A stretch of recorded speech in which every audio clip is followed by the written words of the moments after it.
நண்பர்களே, ஈவெண்ட்ல ஈஸியா கில் எடுக்கிறதுக்கு சூப்பரான ஒரு ட்ரிக்ஸ் சொல்லித்தரேன். அதுக்கு நீங்க வேம்பயர் ஊசியை குத்திக்கிட்டு சென்ட்ரல் ஆள்ல இந்த மாதிரி சைடுல ஏறி உட்காந்துருங்க. எங்க உட்காந்தீங்கன்னா ஒருத்தருக்கும் நீங்க இங்க இருக்கிறதே தெரியாது. நான் அடிச்சு சொல்றேன், 10ல் 8 பேர் மாட்டாங்க. அவங்க பாட்டுக்கு அவங்க வேலையை பார்க்க ஆரம்பிச்சிடுவாங்க.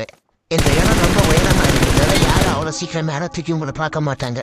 இதான் நான் பார்க்கன்னு சொல்லி வரோம், எல்லாரையும் கபான் போட்டு கில் எடுத்துருங்க.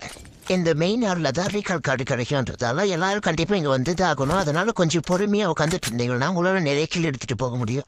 இந்த விஷயத்தில் உங்கள் எல்லாரும் நான் வெக்கமே போடாமல் தயவு செஞ்சு வேற இடத்த போய் அழிடுங்க. நான் மறுபடியும் அங்கே தான் டப்பு கில் எடுப்பேன்னு சொல்லி போய் அவனுக்கிட்ட மாட்டிக்கிட்டீங்கன்னா அவனுக்கு புரட்டி அடிப்பானுங்க. ஒருவேளை நீங்கள் சாதாரண பொறுத்திட்டீங்கன்னா நைஸாக போய் சென்ட்ரல் இருக்கிற ரீகால் கார்டு எடுத்துகிட்டு போயிடுங்க. அவ்வளோதான் நண்பர்களே, இன்னைக்கு வீடியோ முடிஞ்சிச்சு. மறக்காமல் நம்ம சேனல் சப்ஸ்கிரைப் பண்ணிட்டு போங்க.